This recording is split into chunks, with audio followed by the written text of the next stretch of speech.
भाभी, मैंने साहब को सब कुछ बता दिया है, आप जाकर मिल लो। चल। गीता, तुम यहीं रुको, बैठो। तो यहीं रुक, मैं अभी आई।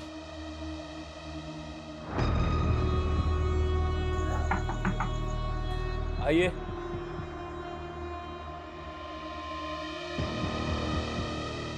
साहब, ये मेरे पति के इलाज के पेपर और सीमेंट फैक्ट्री का आईडी कार्ड है। कि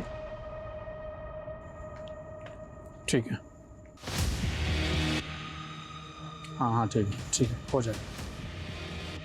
अंकल, माँ को कितनी देर लगेगी? आप बैठो बेटा, आ जाएगी माँ भी, बस थोड़ी देर में, बैठो।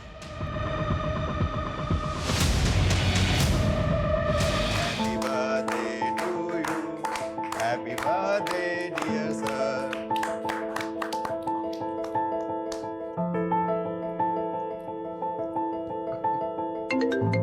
Excuse me.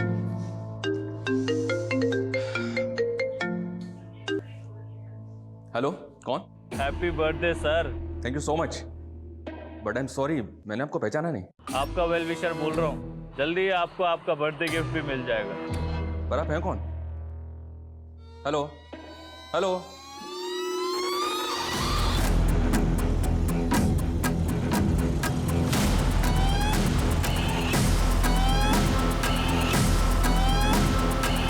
सर, हाँ भाई। क्या प्लान है सर?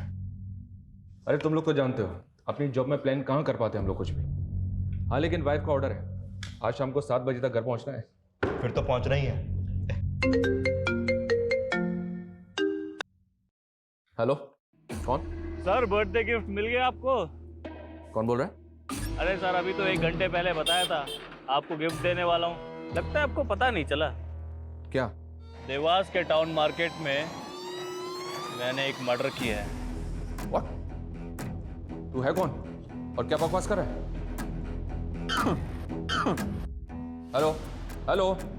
ये खांसी भी काफी इरिटेटिंग होती है, अगले 24 घंटों में उसकी खांसी भी बंद कर दूंगा। दूसरा गिफ्ट होगा आपको। देख मेरी बात सुन। Hello hello. Sir, control room से फ़ोन था, देवास के टाउन एरिया में मर्डर हो गया है।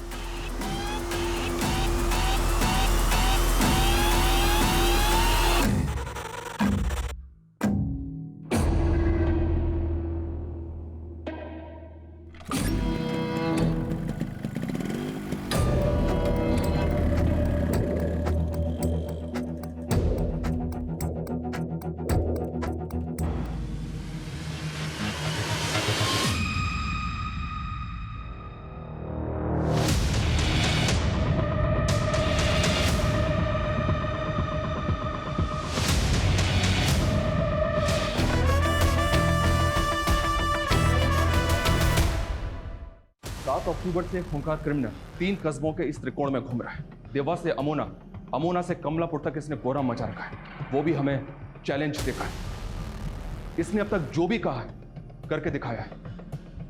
7 अगस्त को इसने पहली बार जो किया, किसी को अंदाजा नहीं था कि देवास का चलता फिरता बाजार इसकी दहशत से तितर बितर हो जाएगा।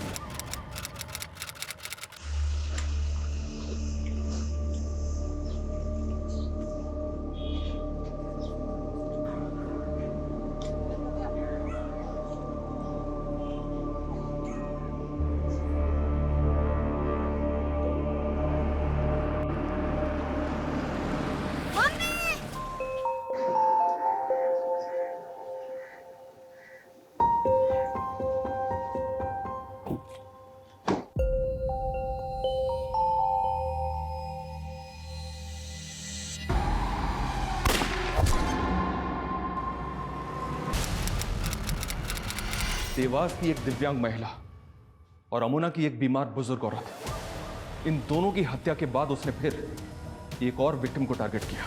सर ये कोई सीरियल किलर? नहीं, ये कोई सीरियल किलर नहीं है। इस सब के पीछे इसका कोई ना कोई मोटिव जरूर है, और इसका सबसे बड़ा मोटिव है मुझे चैलेंज देना। ये हर हत्या के बाद मुझे मेरे पर्सनल नंबर पे कॉल करता है।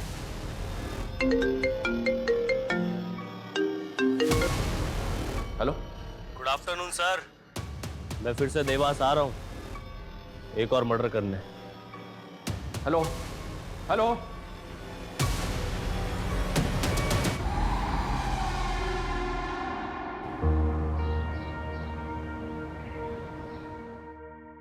हर गांव का दौरा किया है मैंने।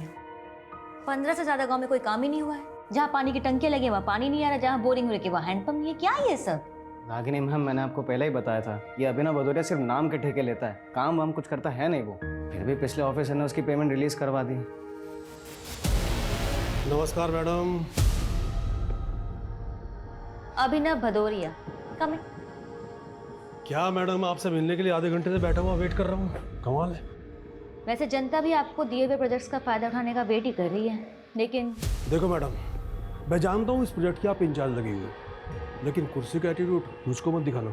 अच्छा, देखो मैडम, मैं तुमसे इधर उधर की बात नहीं करूँगा, सीधी सीधी बात करूँगा। एक काम करता हूँ, तुम्हारी मिठाई को और मीठी कर देते हैं, या तुम बताओ कितना चाहिए। खड़ा हो, खड़ा हो, निकल यहाँ से। ये लो, मैं तो अपने पैरों पर खड़ा हो गया, लेकिन तुम अपनी सोचो, और हाँ, मुझे गिराने की कोशिश मत करना, वरना जो मिल रहा है ना वो भी नहीं मिलेगा।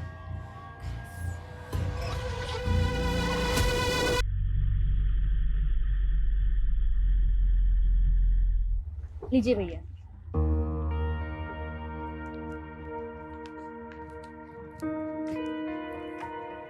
मम्मी शॉपिंग की है? हाँ, अंदर चलो दिखाती हूँ। बहू, आज फिर से फालतू खर्चा कराई? कमाती है तो इसका मतलब सब उड़ाती रहेगी? अरे माँ जी, सरकारी नौकरी है देवरानी की, अब ऊपर की कमाई ऐसे ही तो उड़ाएगी। बस करो भाभी, और कितने ताने मारोगी आप? खबरदार, जो बड़ी बहू को कुछ कहा तो। घर का सारा काम यही करती है, तू नहीं। तू क्या करती है? सुबह उठती है, सजती है, संवरती है और निकल जाती है घर से। घर के कामों से तो तुझे कुछ लेना देना नहीं है। माँ जी, मुझे अपना परिवार चलाना आता है, और भाभी मैं अपनी जॉब भी ना बहुत ईमानदारी से करती हूँ। आप लोगों के मशवरे की मुझे जरूरत नहीं है। रागिनी, ऐसे बदतमीजी से बात करोगी माँ से? चलो माफी मांगो। रागिनी, मैंने कहा माफी मांगो माँ से। मैं तो माफी मांग लूंगी, लेकिन थोड़ी नसीहत अपनी माँ और भाभी को भी दो कि मुझसे रोज ऐसे ना पेश आया करे। आई एम सॉरी।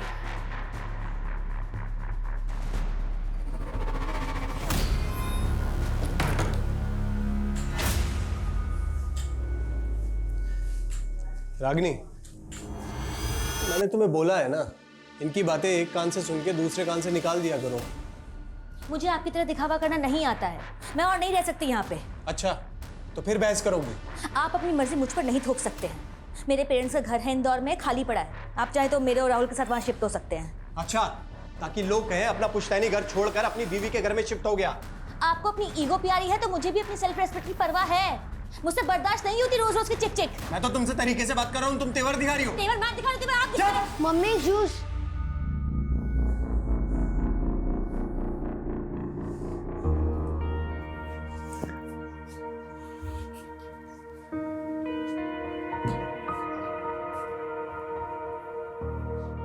आप ऑफिस से थक के आए और सब आपके पीछे पड़ गए। मम्मी एक काम करो, आप ना मुझे चाय बनाना सिखा दो, तो कल से मैं आपको जूस के बजाय चाय बना कर दूंगा।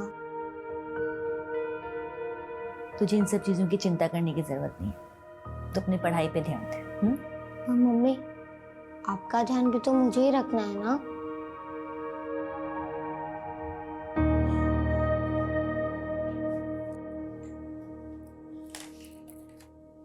बहू, पहले इस मैडम को खाना लगा दो।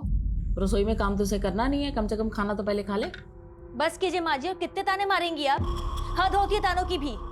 सुबह आपको टाइम पे नाश्ता इसलिए मिल जाता है क्योंकि मैं सुबह ऑफिस जाने से पहले बना के जाती हूँ, आपकी बड़ी बहू नहीं। क्या बात है रागिनी, वाह,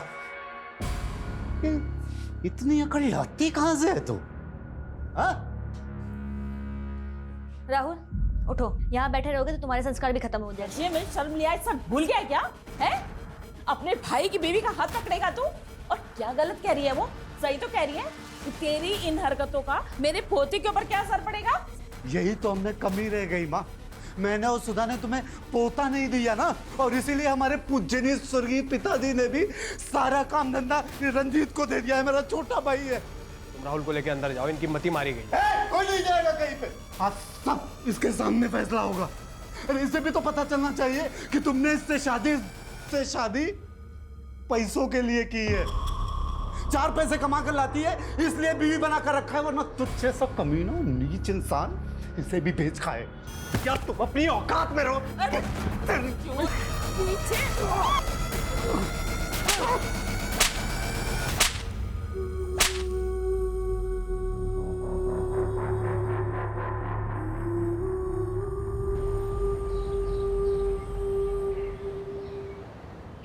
Happy birthday to you.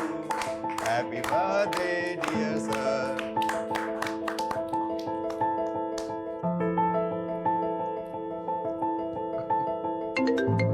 Excuse me.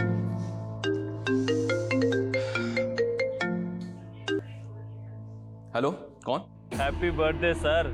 Thank you so much, but I am sorry, मैंने आपको पहचाना नहीं। आपका वेल विशर बोल रहा हूँ, जल्दी आपको आपका बर्थडे गिफ्ट भी मिल जाएगा। पर आप हैं कौन? Hello hello.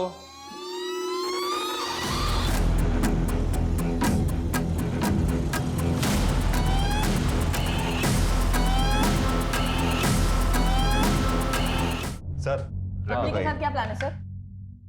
अरे तुम लोग तो जानते हो अपनी जॉब में प्लान कहाँ कर पाते हम लोग कुछ भी। हाँ लेकिन वाइफ का ऑर्डर है, आज शाम को 7 बजे तक घर पहुंचना है। फिर तो पहुंचना ही है। हेलो, कौन? सर बर्थडे गिफ्ट मिल गया आपको? कौन बोल रहा है? अरे सर अभी तो 1 घंटे पहले बताया था आपको गिफ्ट देने वाला हूँ, लगता है आपको पता नहीं चला। क्या? देवास के टाउन मार्केट में मैंने एक मर्डर किया है। What? तू है कौन और क्या बकवास कर रहा है? Hello hello. ये खांसी भी काफी इरिटेटिंग होती है, अगले 24 घंटों में उसकी खांसी भी बंद कर दूंगा। दूसरा गिफ्ट होगा आपको। देख मेरी बात सुन। Hello hello. Sir control room से फ़ोन था, देवास के टाउन एरिया में मर्डर हो गया है।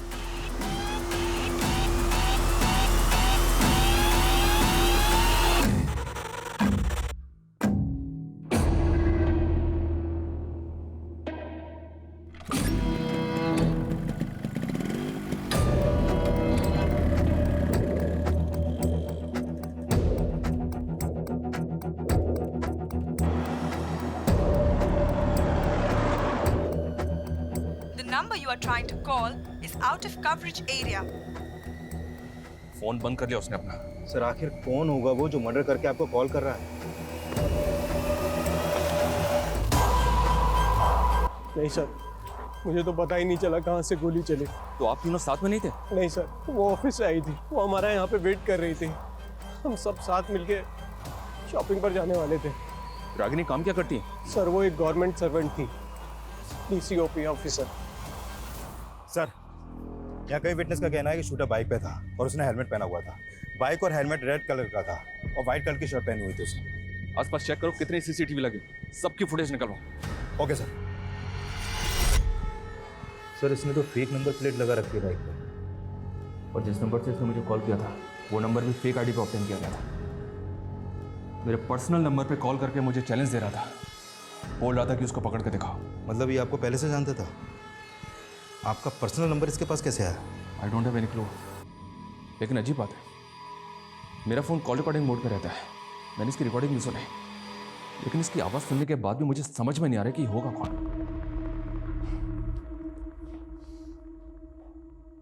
खांसी भी काफी इरिटेटिंग होती है, अगले 24 घंटों में उसकी खांसी भी बंद कर दूंगा। दूसरा गिफ्ट होगा आपको। कोल्ड ब्लडेड मर्डर, बहुत कामली बोल गया, मर्डर कर दिया। सर रागिनी एक गवर्नमेंट एम्प्लॉय थी, हमें रागिनी के प्रोफेशनल और पर्सनल दोनों एंगल को इन्वेस्टिगेट करना होगा सर। लेकिन इस किलर को भी ट्रेस करना हमें। धमकी दे रहा था कि 24 घंटे के अंदर एक और तोहफा देगा मैं। सर इस किलर की बाइक जिस डायरेक्शन में गई है हम वहाँ के सारे CCTV स्कैन कर रहे हैं। इसने मुझे 2 बार कॉल किया। पहली कॉल के वक्त इसका फ़ोन MG रोड पे एक्टिव था और दूसरी कॉल इसने टाउन मार्केट से 2 किलोमीटर दूर अमुना रोड से की। उन दोनों एरिया में इंक्वायरी करो, पता करो इस होली का आदमी वहाँ किसी ने देखा था क्या। Okay sir.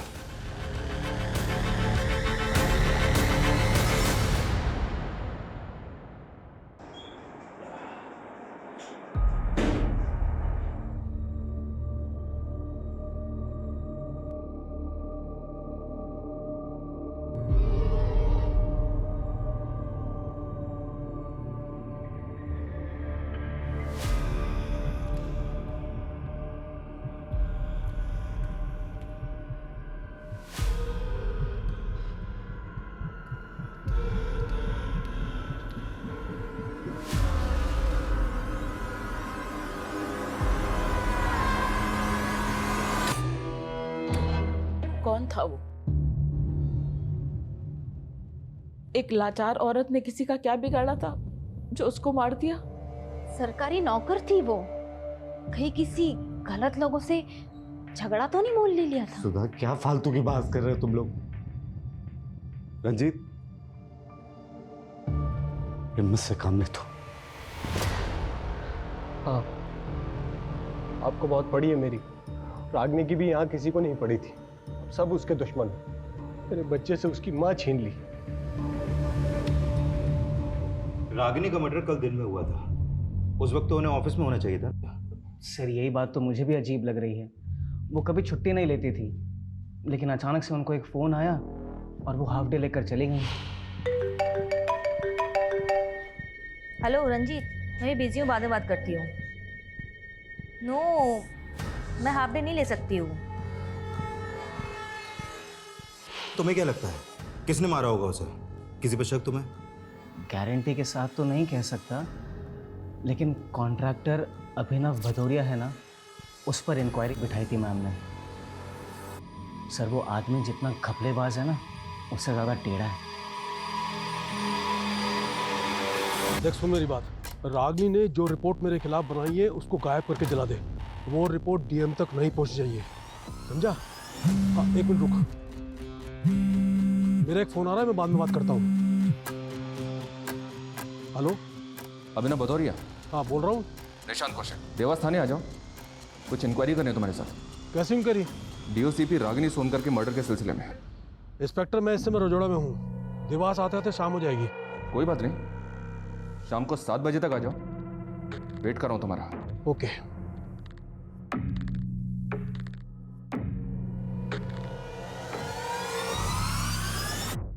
इंक्वायरी? कैसी इंक्वायरी? डीओसीपी रागिनी सोनकर के मर्डर के सिलसिले में। इंस्पेक्टर मैं इस समय रजोड़ा में हूँ, देवास आते आते शाम हो जाएगी।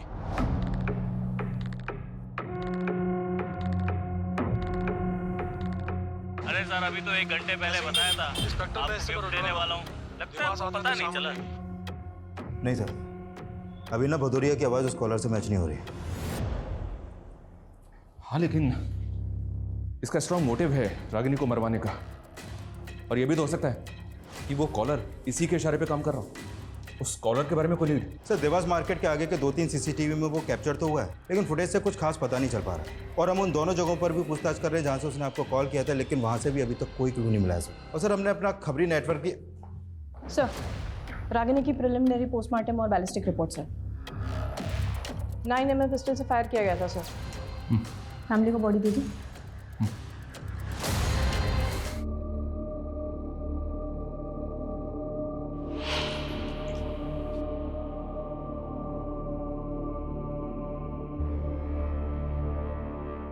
बेटा मैंने दवाई खा ली है। मम्मा, जब मुझे फीवर होता है तब आप मुझे दवाई खिलाते हो, पट्टी लगाते हो, तो मैं कैसे फटाफट ठीक हो जाता हूँ। वैसे आप भी अभी जल्दी ठीक हो जाओगी।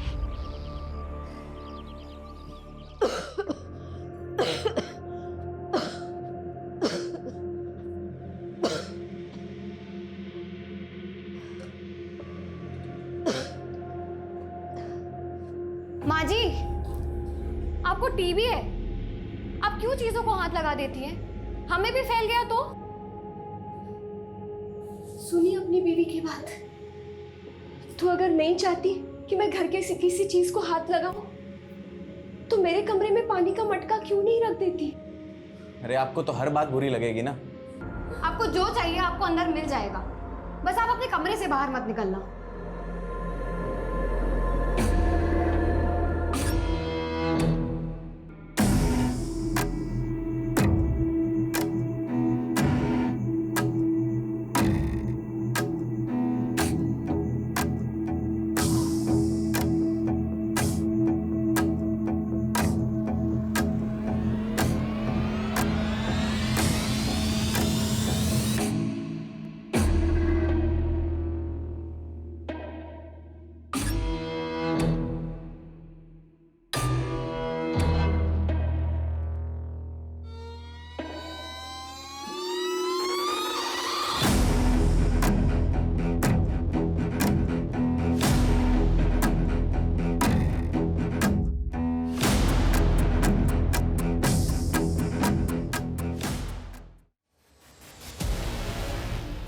इंस्पेक्टर साहब,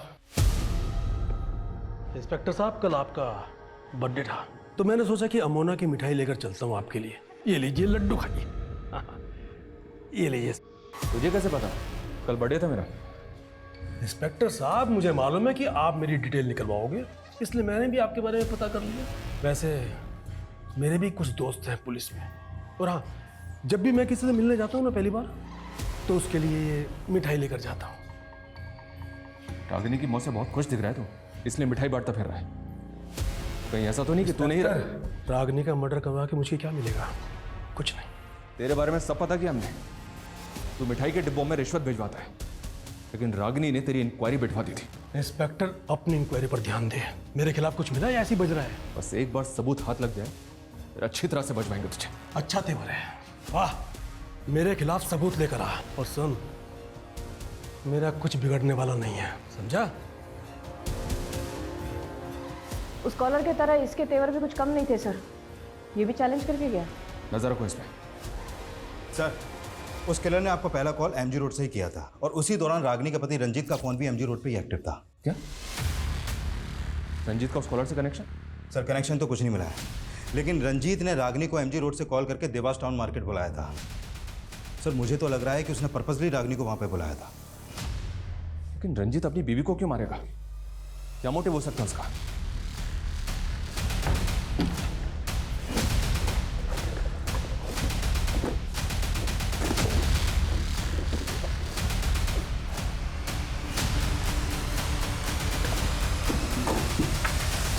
रागिनी, जब से तुम्हारे माँ बाप गुजरे हैं तब से तुम्हारा घर बंद ही तो पड़ा है। फालतू में किसी ने कब्जा वब्जा कर लिया तो पछताओगी। अरे अच्छा खासा बाहर मिला है, बेच बाच के खत्म करो ना। मैंने कितनी बार कहा है आपको कि मुझे वो घर नहीं बेचना है, मेरे पेरेंट्स की आखिरी निशानी है वो, और आप क्यों उस घर को बिकवाने पे तुले हुए हो? हाँ, जब देखो तब घर बेचना है, घर बेचना है, घर बेचना है। आज के बाद इस टॉपिक पे कोई बात नहीं होगी। पता नहीं क्या चल रहा है आपके मन में। जो मन में चल रहा था ना वो बता दिया। फालतू बोल के पारा मत चढ़ाओ मेरा। एक तो तुम जैसी लड़की से शादी की, जॉब करने दिया, ऊपर मेरे ही सर पे चढ़ोगी। माँ बिल्कुल ठीक बोलती है, तुम्हें ना जरूरत से ज्यादा छूट दे दी मैंने। क्या पुलिस स्टेशन? नहीं सर, रंजीत की आवाज भी मैच नहीं कर रही उस कॉलर की आवाज से। सर, रंजीत आ गया। सर, मैंने वहाँ रागिनी को हाफ डे लेकर मार्केट में मिलने के लिए बुलाया, तो आप कुछ भी बोलेंगे? सर, वहाँ हम राहुल के बर्थडे पार्टी की शॉपिंग के लिए मिलने वाले थे। जिस दौरान तूने रागिनी को एमजी रोड से फोन किया था, उसी दौरान इस आदमी का फोन भी एमजी रोड पे एक्टिव था। इस आदमी का एमजी रोड पे तू मिला था इस आदमी से? नहीं सर, मैं क्यों मिलूंगा? मैं तो इसे जानता तक नहीं। देख रंजीत, तू जितना ज्यादा हमें घुमाएगा ना, उतनी ज्यादा तकलीफ होगी तुझे बाद में। सर, आपको क्या लगता है मेरी बीवी को मैंने ही मरवाया है? तो कौन होगा ये आदमी जो बाइक पे बैठा हुआ है? क्या एमजी रोड पे तुमने किसी ऐसे आदमी को देखा था जो इस बाइक पे बैठा हुआ था? या ऐसे किसी आदमी को जानते हो जिसके पास ये बाइक है? इस बाइक से, इस आदमी की कद काठी से कुछ भी याद आ रहा है तुम्हें तो बताओ। मैं सर, मैं नहीं जानता इस आदमी को sir.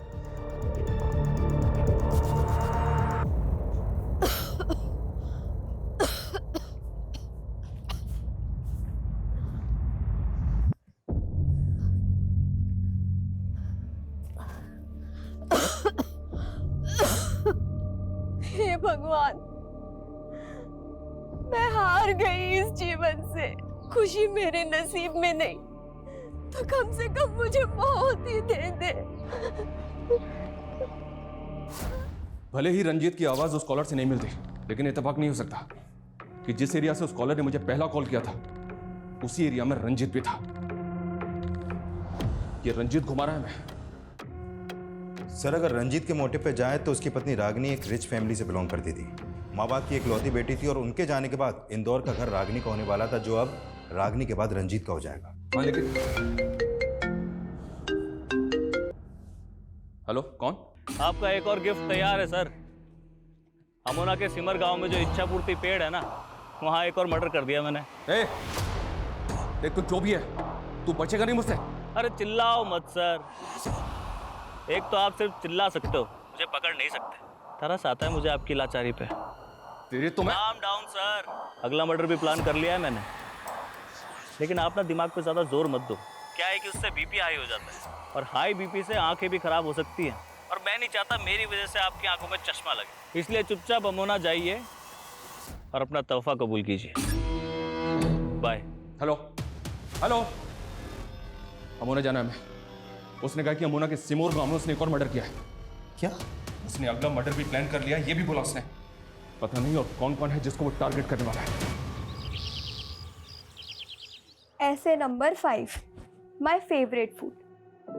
I am very foodie. I love to eat. My mother cooks very dishes for me. But my favorite is chole bhature. अरे छोले भटूरे तो हिंदी में होता है, अंग्रेजी में हिंदी क्यों घुसा रही है? माँ, छोले भटूरे को अंग्रेजी में भी छोले भटूरे ही बोलते हैं। अच्छा।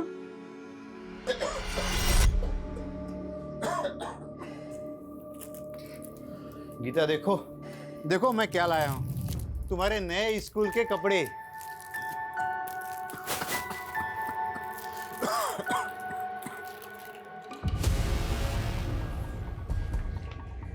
उसने पहला मर्डर किया एक बिजी मार्केट में और दूसरा मर्डर किया इस सुनसान जगह पे। यस सर, पहले विक्टिम को शूट किया गया। दोनों का कातिल एक है, तो पॉसिबल है कि रागिनी और मंजू ये दोनों एक दूसरे को जानते हो।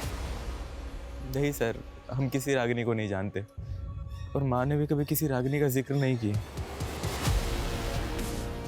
इस आदमी को गौर से देखें, हमें शक है कि इसी ने आपकी मदर को मारा है। इसका चेहरा तो नहीं दिख रहा है, लेकिन क्या आप किसी ऐसे आदमी को जानते हैं जो ऐसी बाइक चलाता हो, जो इसी कद का टिका हो? नहीं सर, कुछ समझ नहीं आ रहा है इसमें। किसी पे शक, कोई दुश्मनी वगैरह कुछ भी? सर माँ की किसी से क्यों ही दुश्मनी होगी, वो तो एक बीमार औरत थी। इसीलिए हम उन्हें कहीं जाने भी नहीं देते थे। बस कभी कभी अपना मन बहलाने के लिए और माथा टेकने के लिए वो यहाँ आ जाती थी। ये अचानक क्या होगा मोहन भाई साहब को? डॉक्टर बोल रहे हैं सीमेंट फैक्ट्री में काम करने की वजह से उन्हें बहुत बड़ी बीमारी हो गई। इलाज के लिए 5 लाख रुपए मांग रहे हैं अस्पताल वाले। तो सीमेंट की फैक्ट्री के मालिक से बोलो कि वो कोई मदद करे। बोला था, उसने तो 30,000 रुपए हाथ में पकड़ा दिए। अब तो कुछ सुनने को तैयार ही नहीं है। अब तुम ही मदद करो ना मेरी। अभी मेरी कहाँ औकात है लाखों तक। अब मैं यहाँ वहां से जुगाड़ करके 20-25 हजार की मदद कर सकता हूँ। सर, अब इस बार उसने वो कॉल अमोना के सिमोर गांव से ही किया था। देवास से अमोना तकरीबन 7 किलोमीटर ही दूर है, मतलब वो आसपास के ही किसी एरिया का होगा। हो सकता है, और हो सकता है कि इस बार भी वो फेक नंबर प्लेट वाली बाइक या फिर कोई दूसरा व्हीकल आया। सर, हम अमोना से देवास के बीच में जितने भी सिग्नल्स हैं वहाँ के सारे सीसीटीवी चेक कर रहे हैं। हाँ, लेकिन हमें ये कैसे समझ में आएगा कि उस किलर का अगला टारगेट कौन होगा, कौन से एरिया का होगा? उसने दोनों दफा औरतों को ही टारगेट किया है, एक तरफ रागिनी और दूसरी तरफ टीवी की पेशेंट, वो बुजुर्ग औरत। वो ऐसे ही लोगों को क्यों मार रहा है? क्या मोटिव है उसका? और सर, इधर मंजू और रागिनी का भी कोई कनेक्शन नहीं मिला अभी तक। रागिनी की फैमिली ने भी मंजू को आइडेंटिफाई नहीं किया। सर, कहीं ये कोई सीरियल किलर? नहीं विकास, ये सीरियल किलर तो बिल्कुल भी नहीं है। ये फोन करके मुझे चैलेंज दे रहा है। कोई तो मोटिव है इसका। सर, अभिनव भदौरिया का मंजू से कोई कनेक्शन नहीं निकला सर। ये कॉल डेटा रिकॉर्ड से किया, अभिनव की है। एक नंबर बार बार रिफ्लेक्ट कर रहा है सर। रागिनी के जेठ अर्जुन का नंबर है। काफी सारी बातें होती हैं इनके बीच।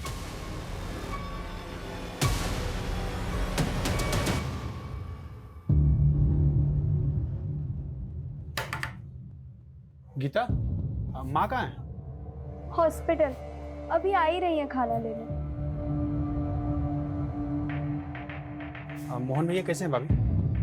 उनकी हालत बहुत नाजुक है और अभी तो पूरा पैसा भी नहीं हो पाया है इलाज का। मैं वही बताने आया था कि मैंने एक सरकारी आदमी का मालूम किया है, मोहन भैया के इलाज के खर्चे में वो रियायत दिला सकता है। कैसी रियायत? सरकार की स्कीम है कि सीमेंट फैक्ट्री में काम करने वाले मजदूरों का इलाज फ्री में होता है और आपने जो पैसा जमा किया वो भी शायद वापस हो सकता है। ऐसा हो सकता है? हाँ, मोहन भैया के हॉस्पिटल के कागज लेकर के और उनकी सीमेंट फैक्ट्री वाली आईडी लेकर के शाम को मेरे साथ चलना, सरकारी आदमी से मिलवा दूंगा मैं। ठीक है।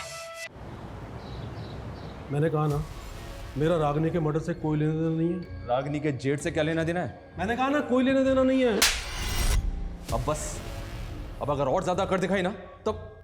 हाँ, मैंने रागिनी के जेठ को पैसे दिए थे। अनुभव भदौरिया ने मुझे लालच दी कि अगर वो रागिनी से उसका काम करवा दूंगा मैं, तो उसके बदले में मुझे ढेर सारे पैसे देगा। ऑटो ऑटो, एक गणेश नगर पे जाना। रागिनी, भैया आप यहाँ? देखो मैं जो बात करने वाला हूँ वो हम घर में नहीं कर सकते थे। कैसी बात है? अभिनव भदौरिया मोटा पैसा दे रहा है, उसके काम में अड़चन मत डालो। आप होते कौन है मुझसे ये बात करने वाले? हाँ, अगर आप मेरे जेठ ना होते ना तो आपको अंदर करवा देती मैं। फिर रागिनी नहीं मानी तो तूने और अभिनव ने मिलकर उसको। नहीं सर, ऐसा कुछ भी नहीं है, मैं सही कह रहा हूँ, मैंने उसे नहीं मारा। बहुत गंदी चाल खेल रहे हो तुम रंजीत। एक तरफ रागिनी गई और दूसरी तरफ मेरे पति को अंदर कर दिया। क्या तुम सबकी जमीन जायदाद अकेले ही हड़पना चाहते हो? माफ करो भाभी। माँ जी, आप क्यों चुप बैठी है? आप भी जानती है इसी ने मारा है रागिनी को। मेरा दिमाग खराब हो गया क्या? चुप कर।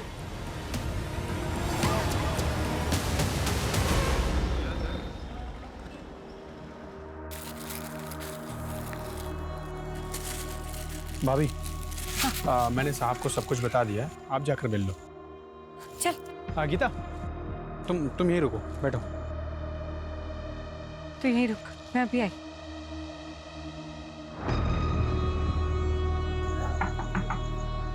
आइए।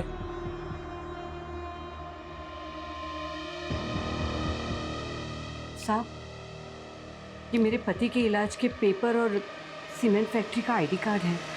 कि ठीक है। हाँ ठीक है, हो जाएगा।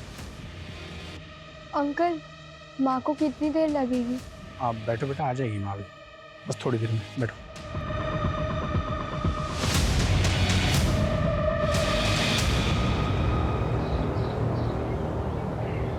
हाँ जी पंडित जी, नमस्कार। पंडित जी, अपने बेटे विक्रम की बरसी पर पूजा रखवाना चाहता हूँ, आपसे आके मिल सकता हूँ? जी, नमस्कार।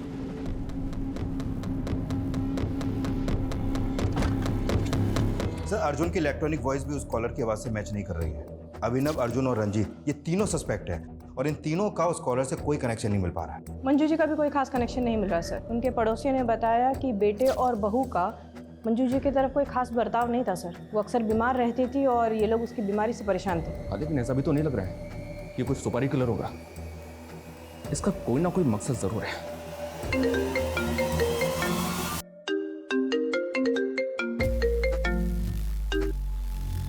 हेलो सर, कमलापुर के पंचायत भवन के पास एक तोहफा छोड़ा है आपके लिए।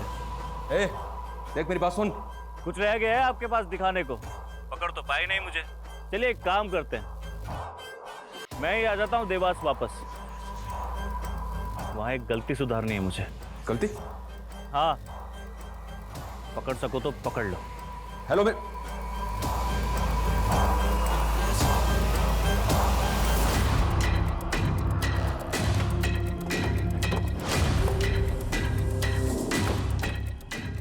आसपास सर्च करो। सर, यहाँ पे मर्डर हुआ है, लग नहीं रहा है मुझे। विकास, पंचायत भवन में बात करो, पता करो क्या उन्होंने किसी ऐसे लड़कों को देखा है जिसका हुलिया उस कॉलर के हुलिये से मैच करता है। सर, वो फास्ट।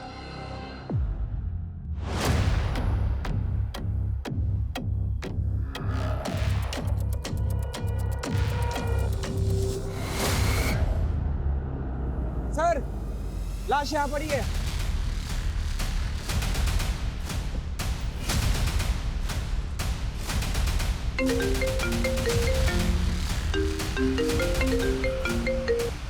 हाँ बोलो। सर, इस बार उसका फोन देवास के एसएम रोड पर एक्टिव था सर।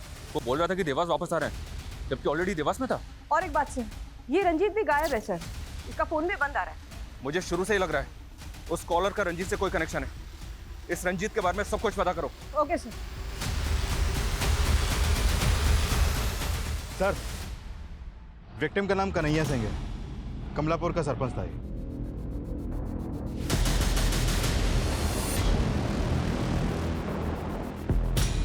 मैडम, ये क्या कर रही हैं आप? हमें अपना काम करने दीजिए, और अगर आप रंजीत के बारे में कुछ भी जानती हैं तो मुझे अभी के अभी बताइए। मैडम, हमने बोला ना, हमें कुछ नहीं पता। मैडम जी, एक मिनट। ये देखिए, इतने सारे प्रॉपर्टी के पेपर हैं, सब में नाम अलग अलग हैं।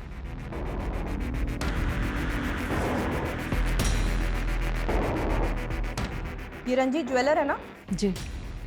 तो इतने सारे लोगों की प्रॉपर्टी के पेपर्स इसके कमरे में क्या कर रहा है? मैडम, हमारा ये पुश्तैनी काम है। लोगों के गहने और उनकी प्रॉपर्टी गिरवी रख के हम उन्हें ब्याज में पैसा देते हैं। ये रागिनी के पेरेंट्स के प्रॉपर्टी के पेपर्स रंजीत के पास ये भी गिरवी पड़े थे? नहीं, ऐसा कुछ नहीं है। सब झूठ बोल रही है माँ जी रंजीत के बारे में। उसी ने मरवाया है रागिनी को और मेरे पति को फंसा दिया। मैडम जी, आप रंजीत के बेटे राहुल से पूछो, वो आपको बताएगा कि कैसे रंजीत प्रॉपर्टी के लिए रागिनी से झगड़ता था। सर, कन्हैया की फैमिली में तो कोई नहीं है और बाकी पांचों को भी कोई आइडिया नहीं है कि कन्हैया मंजू और रागिनी को जानता था कि नहीं। हेलो, कौन? सर, मैंने देवास के एसएम रोड पे अपना काम खत्म कर लिया है। आप आए नहीं पकड़ने? रागिनी, मंजू, कन्हैया, इनको क्यों मारा तूने? ये सब के सब एक ही माला से बंधे हुए हैं और इस माला का आखिरी फूल भी जल्दी मुरझा जाएगा। हेलो हेलो सर, देवास के एसएम रोड पर रंजीत की लाश मिली है।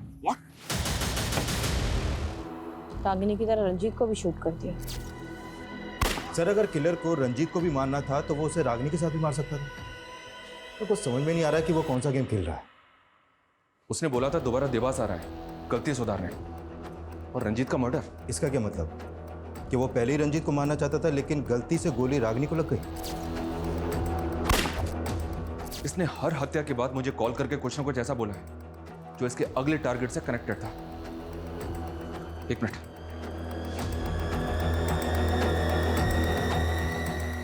ये सुनो।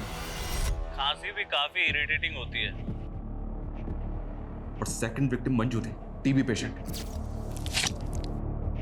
उसके मर्डर के बाद उसने कहा अगला मर्डर भी प्लान कर लिया है मैंने, लेकिन आप ना दिमाग पे ज्यादा जोर मत दो। क्या है कि उससे बीपी हाई हो जाता है और हाई बीपी से आंखें भी खराब हो सकती हैं, और मैं नहीं चाहता मेरी वजह से आपकी आंखों में चश्मा लगे। थर्ड विक्टिम का नहीं है, हैवी नंबर का चश्मा लगा था उसे। तो फिर सर उसने आखिरी कॉल में क्या कहा जो हमें अगले टारगेट का हिंट थे? ये सब के सब एक ही माला से बंधे हुए हैं और इस माला का आखिरी फूल भी जल्दी मुरझा जाएगा। माला और फूल। माला और फूल? यस, माला और फूल। लेकिन सर इससे कैसे पता चलेगा कि वो किसको मारने वाला है?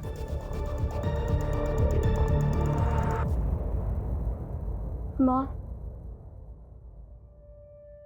हाँ, मैंने भगवान से प्रे किया है, पापा जल्दी ठीक हो जाएंगे। हाँ। हेलो, हाँ डॉक्टर साहब, मैं खाना लेके आ ही रही हूँ अस्पताल। क्या? अरे क्या हुआ माँ? पापा ठीक है ना?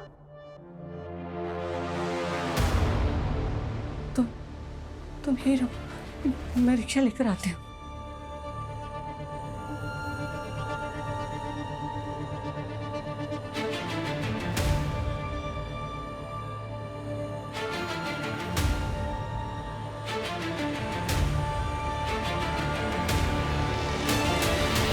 सर, किलर ने अभी तक हमें 5 बार कॉल किया और हर बार अलग अलग फेक आईडी का सिम यूज किया। लेकिन सर उसने जहां से भी कॉल किया है वहां पे कोई सीसीटीवी है ही नहीं। कोई क्लू नहीं मिल रहा उसको लोकेट करने के लिए। सर हमें तो ये भी नहीं मालूम कि वो अगला कॉल कहां से और किस नंबर से करेगा। देवास से अमोना, अमोना से कमलापुर और वापस देवास। वो इसी त्रिकोण में घूम रहा है। उसका अगला टारगेट भी इसी त्रिकोण के सराउंडिंग में होगा। इस त्रिकोण में पेट्रोलिंग बहुत टाइट होनी चाहिए विकास। और हाँ, मेरा फोन भी सर्विलेंस पे डालो। वो जैसे ही मुझे कॉल करेगा कंट्रोल रूम उसकी लोकेशन को ट्रेस करके पेट्रोलिंग टीम को अलर्ट भेजेगी तुरंत। इस बार कैसे भी करके हमें इसको पकड़ना है। सर, मैं रंजीत का बैकग्राउंड चेक कर रही थी सर, तब मुझे एक कनेक्शन मिला मंजू के वाया। कैसा कनेक्शन? सर, रंजीत के घर में बहुत सारे प्रॉपर्टी के पेपर्स थे, जिसमें से ये प्रॉपर्टी का पेपर है मोहन कुमार के नाम का। मोहन कुमार ने अपना घर गिरवी रखा था रंजीत के पास सर। उसके बाद उसने धोखे से इस पर हड़प लिया सर। ये फोटो आइडेंटिफाई की है मंजू के बेटे के थ्रू, मोहन कुमार।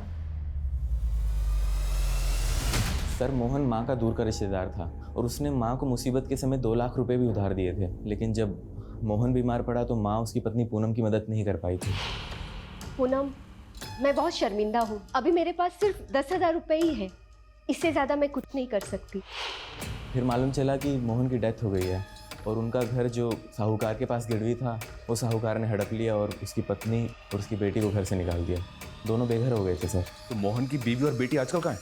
सर सुनने में आया था कि पूनम ने अपनी बेटी को किसी अनाथ आश्रम में डाल दिया था और उसके बाद वो वहाँ से कहीं चली गई थी। पता नहीं कहाँ होगी बेचारी।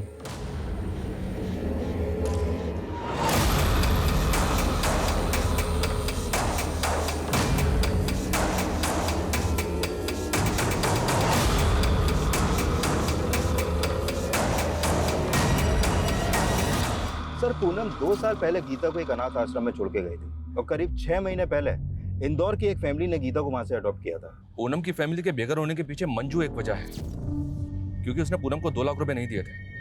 वहीं रंजीत ने उनका घर गिरवी रख लिया था। लेकिन कन्हैया का इस फैमिली से क्या कनेक्शन होगा?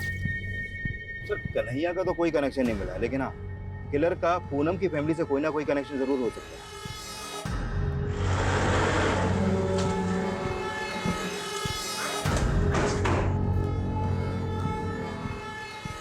क्या हो गया बेटा?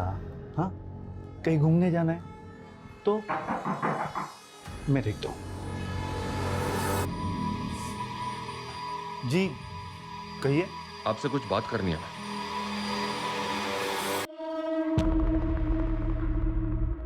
सर गीता हमारे साथ पिछले 6 महीने से रह रही है, लेकिन अभी तक अपनी माँ को नहीं भूल पाई है। गीता बेटा, तुम्हारी माँ ने तुम्हें अनाथाश्रम में छोड़ा था, क्या तुम्हें याद है उन्होंने जाने से पहले तुमसे क्या कहा था? कहाँ गई थी? सर जब से वो आदमी यहाँ आके गया है ना, तब से ही कुछ ज्यादा ही सदमे में रहने लग गई है। कौन आदमी? गीता, क्यों में कौन हो तुम? क्या एक मिनट। क्या 1 मिनट? अरे किसी के घर में घुस क्या? गीता, अरे बेटा तो ठीक है ना? कब से ढूंढा था मैं तुझे। चल। अरे ऐसे कैसे लेके जा सकते हो किसी को किसी के घर से? गीता उससे डर रही थी सर, इसीलिए हमने उसे घर से बाहर निकाल दिया। फिर बाद में गीता ने कहा कि वो उसका मामा लगता था। कौन मामा है? ये कहाँ रहता तुम्हारा मामा? मालूम नहीं, मामा गंदा है।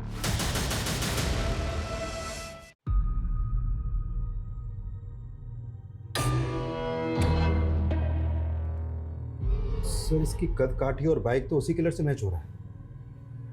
दिक्कत वैसी लग रहा है, शायद मैं इससे पहले भी मिला हूँ। ये वही किलर है और इसका अगला टारगेट माला और फूल से कनेक्टेड है। माला और फूल? गीता बेटा, क्या तुम किसी ऐसे आदमी को जानती हो जो माला और फूल से कनेक्टेड है? माला वाले अंकल मेरे पापा के दोस्त थे। कौन माला वाले अंकल?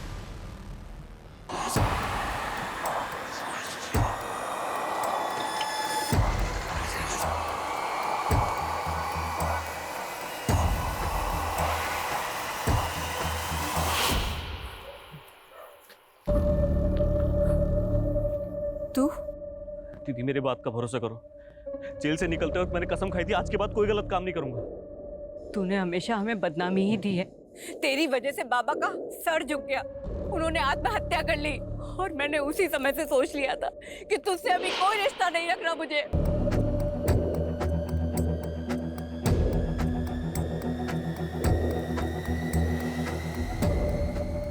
शरद!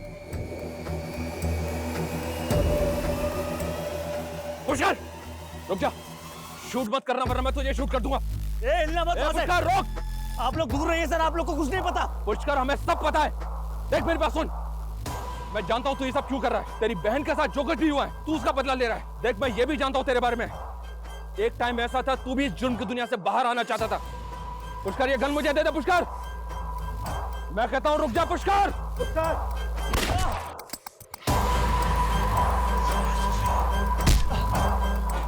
लेकर जाओ इसे।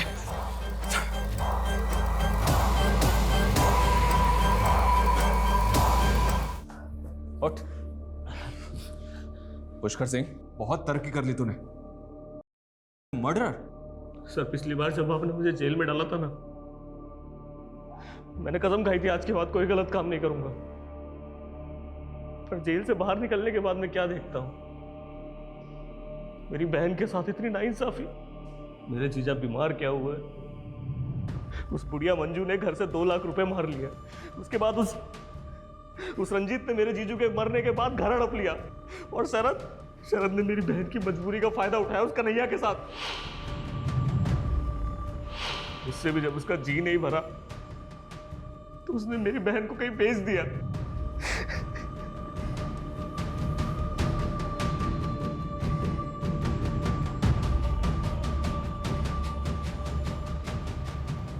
मुझे बेहद अफसोस है इस बात का कि जो लड़का रिहा होकर यह सोच रहा था कि वो दोबारा क्राइम नहीं करेगा, अब उसी के खिलाफ मुझे एक लंबी चौड़ी चार्जशीट तैयार करनी पड़ी। पुष्कर का वो बयान भी सही निकला कि उसकी बहन पूनम शरद के द्वारा एक ह्यूमन ट्रैफिकिंग गैंग को बेची गई थी। शरद अभी न्यायिक हिरासत में है, लेकिन निराशा मुझे इस बात की है कि पुष्कर जैसे कई हताश लोग अक्सर गुनाहों के रास्ते पे निकल जाते हैं, जिसका सॉल्यूशन यही है कि आप जुर्म के खिलाफ अपनी चुप्पी को तोड़िए, हमारे पास आइए, क्योंकि जुर्म के खिलाफ लड़ाई हम सब की है। क्योंकि सिर्फ पूनम ही नहीं, पूनम जैसे लाखों विक्टिम्स आज भी गुनाहों के ऐसे अंधकार में खोए हुए हैं जहां से उनके अपने, गीता जैसे उनके कई रिश्तेदार सालों से उन गुमशुदा लोगों का इंतजार कर रहे हैं।